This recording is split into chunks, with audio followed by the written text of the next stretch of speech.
Hello everyone. आज का हमारा टॉपिक है अध्यापक की भूमिका, उत्तरदायित्व एवं गुण। सबसे पहले हम अध्यापक की भूमिका एवं उत्तरदायित्व के बारे में जानते हैं। शिक्षा में अध्यापक की महत्वपूर्ण भूमिका होती है। शिक्षक का कार्य मात्र कक्षा में शिक्षण कार्य करने पर ही समाप्त नहीं हो जाता, बल्कि छात्रों को उचित निर्देशन प्रदान करना, विद्यार्थियों की भावनाओं को समझना, विद्यालय में सामाजिक वातावरण का निर्माण करना, विभिन्न पाठ्य सहगामी क्रियाओं का संचालन करना आदि भी अध्यापक के महत्वपूर्ण कार्य हैं। अध्यापक के कर्तव्य और उत्तरदायित्व को हम निम्नलिखित बिंदुओं में अध्ययन कर सकते हैं। शिक्षण। शिक्षक का सबसे महत्वपूर्ण कार्य शिक्षण का ही होता है। शिक्षक को ईमानदारी, मेहनत और लगन के साथ इस कार्य को करना चाहिए तथा उचित शिक्षण विधि को उपयोग करने की कुशलता हो, साथ ही उसमें कर्तव्यनिष्ठ होने की भावना भी होनी चाहिए। कुशल प्रबंधक के रूप में विद्यार्थियों को विषय की उचित शिक्षा प्रदान करने हेतु शिक्षक को उपलब्ध संसाधनों का कुशलतम प्रबंध करना होता है। एक प्रबंधक के रूप में शिक्षक 4 मुख्य काम करता है, जो निम्न हैं: योजना निर्माण, व्यवस्था करना, नेतृत्व करना और नियंत्रण करना।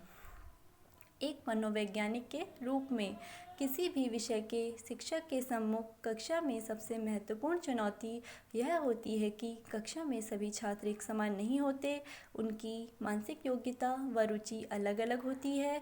ऐसा व्यक्तिगत विभिन्नताओं के कारण होता है। इन व्यक्तिगत विभिन्नताओं को पहचानने के लिए शिक्षक को मनोवैज्ञानिक होना बहुत ज़रूरी है। अनुदेशक के रूप में शिक्षण के दौरान कक्षा में शिक्षक शिक्षार्थी के बीच परस्पर अंतर क्रिया करने की प्रक्रिया को अनुदेशन कहा जाता है। यह संपूर्ण शिक्षण प्रक्रिया में काफ़ी महत्वपूर्ण प्रणाली है।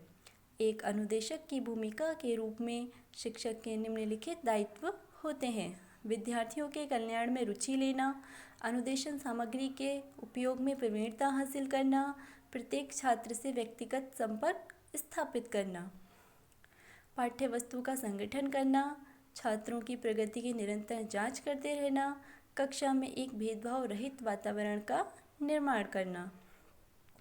मार्गदर्शक एवं परामर्शदाता के रूप में शिक्षक का एक महत्वपूर्ण उत्तरदायित्व छात्रों को उनकी समस्याओं के समाधान ढूंढने में सहायता करना है। इस तरह से वह एक मार्गदर्शक व परामर्शदाता की भूमिका का निर्वहन करता है।